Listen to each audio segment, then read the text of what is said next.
Hey everybody, hey, welcome back to the 53206 cast. I'm Alex. And I'm Meg. And people, this is a podcast. You get this on a Oh my gosh. podcast feed. I just feel like it's important to note this is a podcast. It's great. You know, we great. have a fair amount of people. I guess I've been listening to podcasts a long time. Yeah. I don't know when podcasts came out. I know. That would be an interesting thing to know, yeah. But I think weren't podcasts. I feel like I had iPods with podcasts on them. That's a good question. I don't think that's true. You don't think that's true? I don't think Why would it be called a podcast? That's a great question. Because I feel like it would be on an iPod. Yeah, okay. Before an iPhone. Maybe we'll fact check this. Well, I know the podcast app was a part of the original iPhones. I feel like I remember that being true. Yeah. I know that I have heard of people having podcasts in like 2006, 2007, which was... before. That would even be before we had iPhones. So we got iPhones right around when May was born. Greatest day of my life was the day I got my iPhone. Oh my gosh. Okay, and what is our podcast about? Oh, podcast. Yes, this is a podcast. This podcast is a tool, hopefully, for people to think differently about inner city spaces, particularly areas of concentrated poverty. Yeah. Because, Meg, when I feel like but I feel like I add this qualifier or this statement sometimes when you're talking about social issues that, and I've seen this in schools over and over again, that if you are an individual that comes from a family that lives at or below the poverty line, it's way more challenging to exist in the world that we have created, and isn't it like Milwaukee, Wisconsin, America. Isn't it like an ACE score or? Sure, yeah. And then in schools in particular, we talk about this thing called ACE scores. Yeah. It's an acronym. I don't know what the acronym is. Really?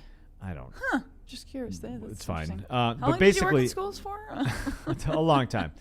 But it's a test that a young person or an adult could take that basically like tells you how many it basically like figures out how many like traumatic life events have taken place in your youth or even as an adult, and then it like basically it's like an at-risk test. Like, are you thermometer more likely to be at risk for something that's like either self-harming or unproductive or self-sabotaging? Those kinds of things. So I don't remember why we were talking about. Yeah. But what I've found, and particularly in schools and living here in the poorest zip code in the state of Wisconsin, is that life is harder. Yeah. If you live at or below the poverty line, it's more challenging. Yeah. And Meg, one of the things that I've been thinking about a lot lately, in terms of poverty, is that it's like the world, like all of the options and things that are available to me. And I think as I got older, I kind of like honed in on some things that I really liked. And so, some of the things that would have been available to me as an 18-year-old, like as a graduating senior in high school, I guess I was 17, but I could have decided to be a doctor. And I think now I'm probably not. That door is closed. Yeah.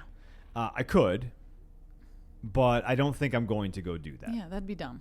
Yes, it would. I don't really like going to the doctor. Yeah. So I probably... Oh my goch, that would be so funny if you were a doctor. Like, you... Then I would never have to go. Yeah, it I could just good diagnose system. myself. Yeah. But that was available to me. I could have done that. Yeah. Yeah. And even though your parents didn't go to a traditional college... Yeah, my dad went to a tech school. You still... that was still an option for you. Yes. Yeah. Yeah. And then when I think about I could have done that. I don't look back on it like melodramatically, like, I could have been a movie star. Oh my gosh, yeah.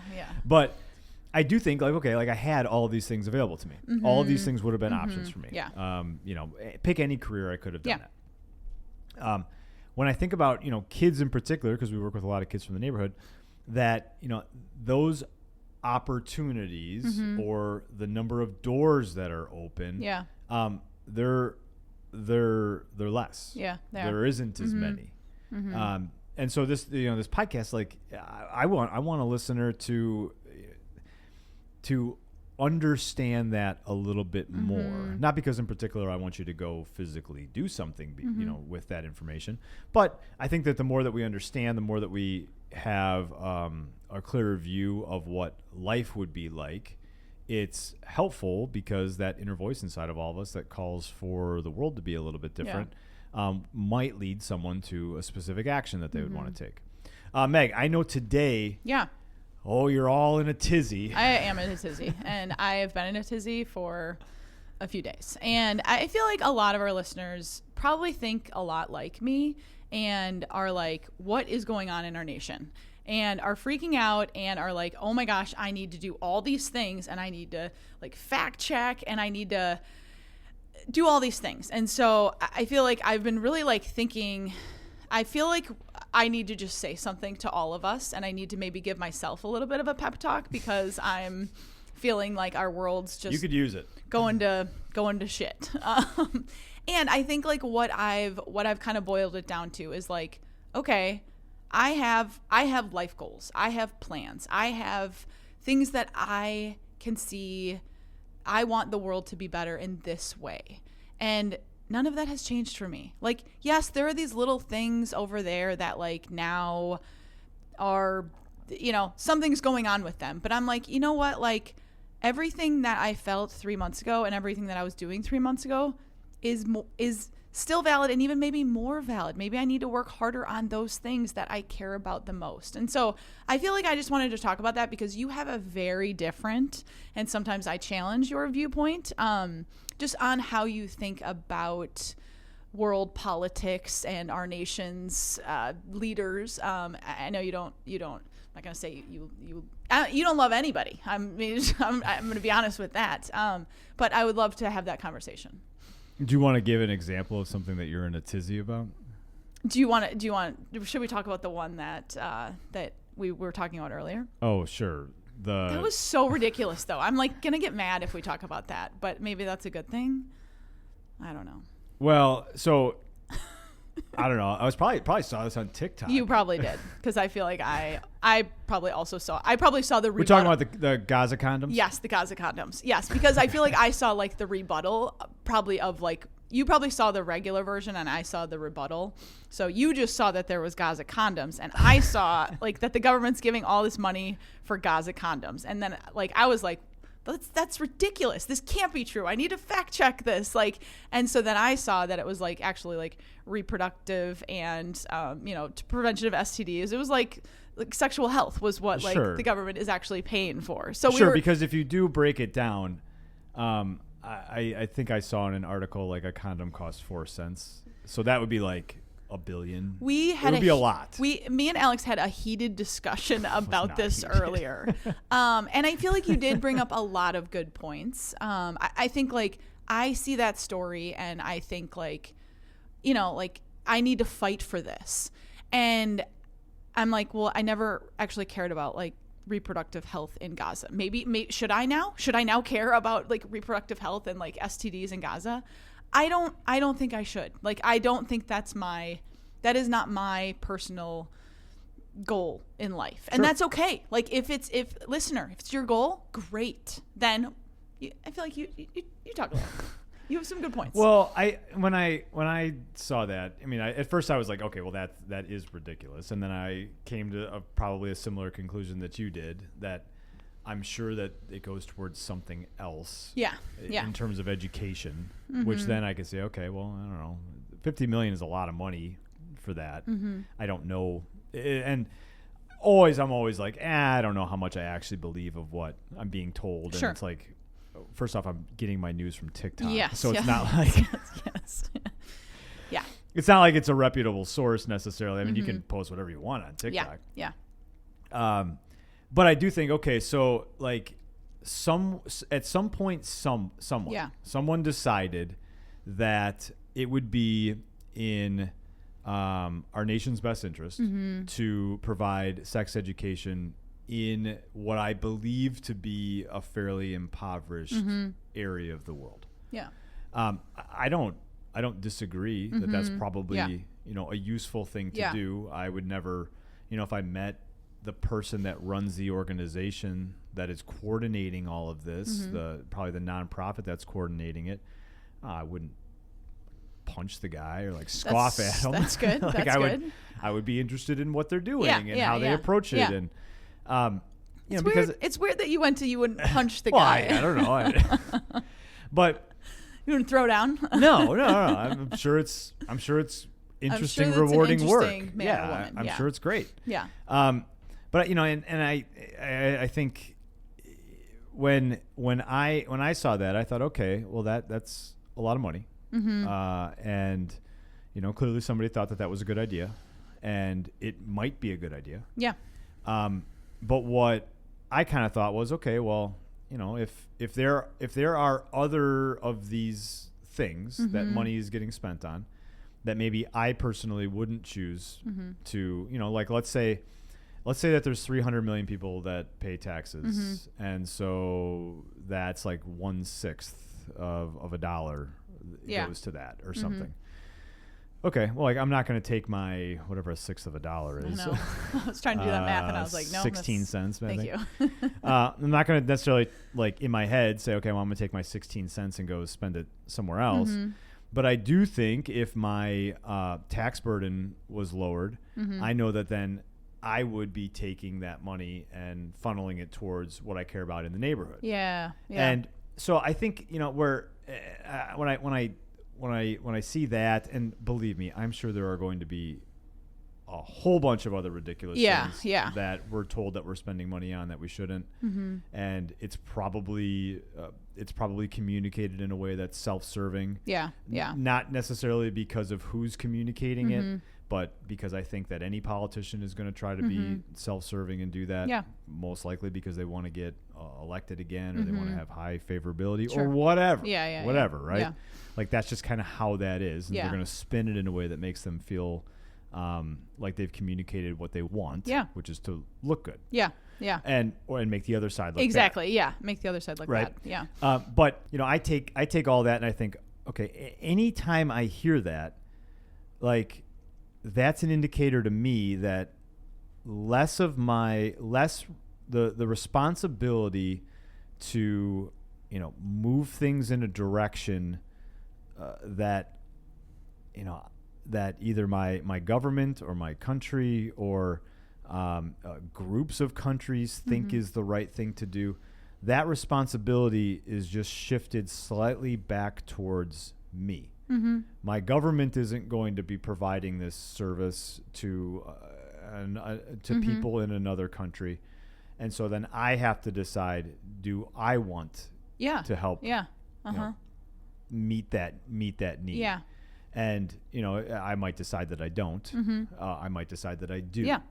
And I might get some other people around that group and say, hey, I think this group needs some more support. Let's do a campaign on it. Let's try to get more people to be aware of this, and that's going to be my goal. Yeah, and I feel like when I didn't realize that we were in an argument about. Oh, we were. I mean, we were. Okay. Well, I missed that one.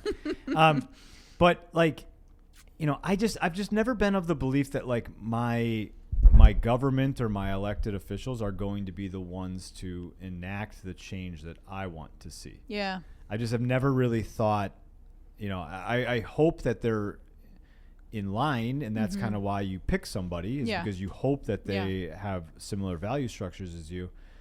But I've never thought that group of people is 100% the ones that are going to be doing all the work for me. You know what I mean? Yeah, I think you said something earlier when we were in our argument that like I feel like it hit home with me a little bit that like we've all become a little bit lazy like with all this stuff, and like I think when we are able to just shift it to, okay, well, what are we doing for the social changes we want to see? We're empowered. Like there's how many people in this country? Like we can get anything done if we want to get it done. Sure. It just, it requires us wanting to do it and getting off our asses and doing it. Yeah. And I was thinking, I mentioned to you the nonprofit that you worked for like pretty much like right out of college. It was a nonprofit called Kids Matter, and you can explain it probably a little bit better than I do, but essentially they provide services to either people that are caring for like their grandkids, or they provide a service where there's volunteers that work with kids in foster care to give them one more person to talk to give that person access to the court systems, to help that person either find a better placement, or just make sure their placement's good. Yeah. Something that I think that many people would look at and say like, oh, that's great. Yeah. I'm really glad Great stuff. that exists. Right. Yeah. But I don't know that everybody would like look at, cause Kids Matter is like, it's grant funded. Yeah. I would assume probably a majority of those grants. I don't know. I have no idea, but I would assume that a decent amount of those grants come from the federal government, which means that I, as a taxpayer, contributed to the pool of money that then gets divided up, and then some of it is funneled to Kids Matter. Yeah. And so I have been providing that resource to foster kids in my community. And, I'm happy that our structure exists in a way that allows for that to happen. But, I would say like if you hear that something is something that is being funded currently is no longer going to be funded, I would really think about, okay, well, what can I do to bridge that gap? Yeah. Like if you really cared about foster kids, like then, either because you had that experience growing up or you were adjacent to that experience, like, how hard it is. Yeah. And, that hopefully would, spur you to want to use, so either some of your resources, time, money, whatever resources you have to make that experience better for somebody. Yeah. And this organization would be one that then you would, hopefully want to give your resources to. That's how, when I see that, that's what comes into my head. Yeah. And I don't necessarily get mad that we're not doing this anymore. I kind of think, okay, well, do I want to help now do this? Yeah. And, I have some pretty specific things that I care about that take up a lot of my time and resources, time, money, energy. And so I may not, but, I do think like, if you think about, okay, well, how am I spending my time? How am I spending my money? Have I put myself in a position where I'm able to sacrifice a little bit in order to give this experience to somebody, or a better childhood to somebody, in this case, in the foster care system? You allow yourself then to be able to make some of those decisions. Yeah. And I think kind of like what I was saying at the beginning, just around like, I don't think a lot of like, I'll speak for myself. Like my views on the world haven't changed. Like I still want to do everything that I'm doing. And I do feel like there's a lot of this noise going on that's a distraction. And I don't think that distraction is helping me. And so I think, like figure out what your core goals are, figure out what what you see in the world that you want to make better, and go do that, because there's so much opportunity. And I just don't want, some guy in office like to make us so that we're distracted. I think that's just, I feel like it's not a good use of time. Yeah. And, sometimes people talk about, I'll talk to activist people that are really into policy.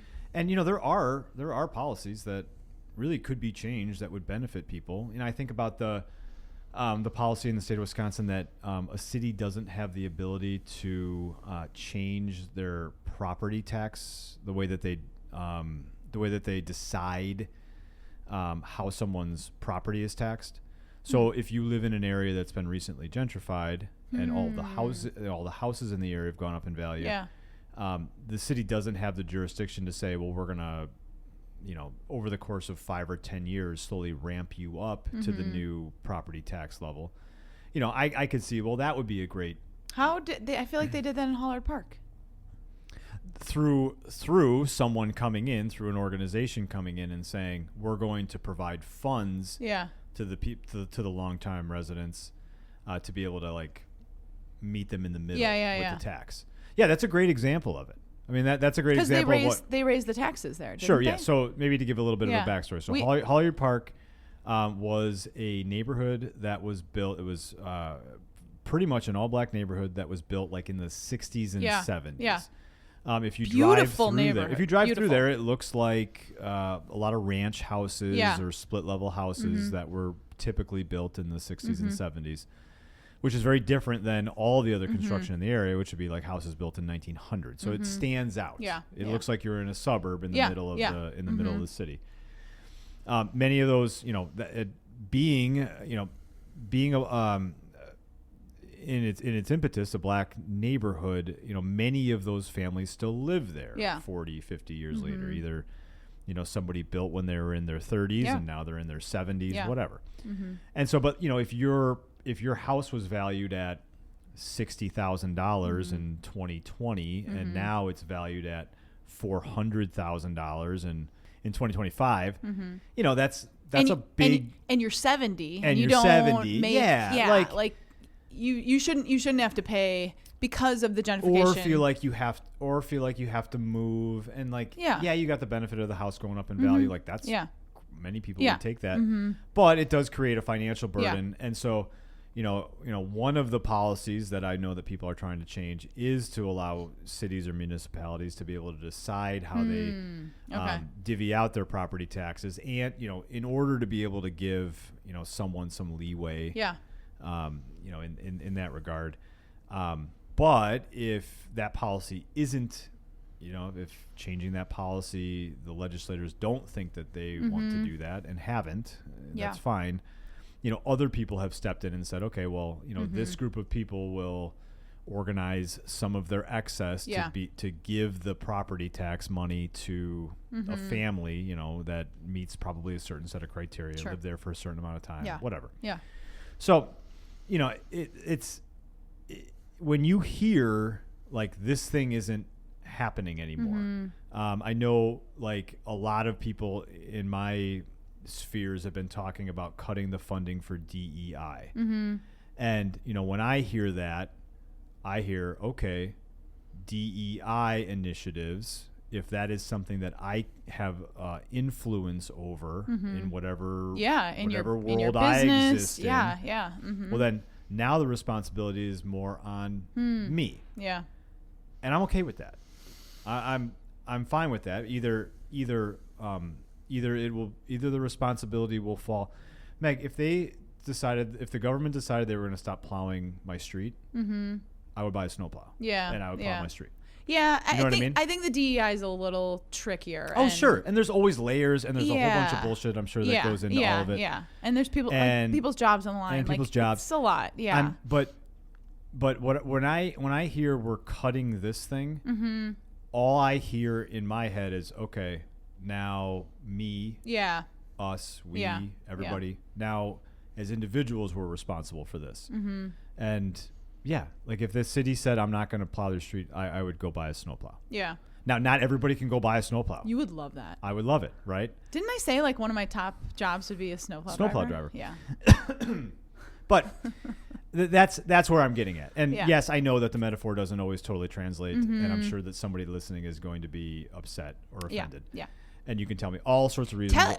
Let me know. I love feedback. Yeah. Yeah, it's fine. Yeah.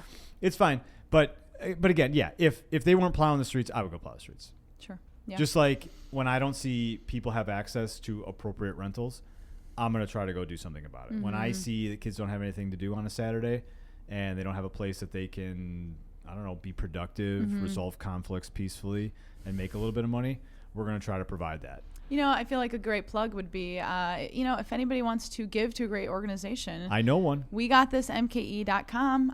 Go there, check it out, and donate money if you have any extra. Because I feel like, again, we help out with We Got This a lot, and just the change that we have seen within the community has been so impactful.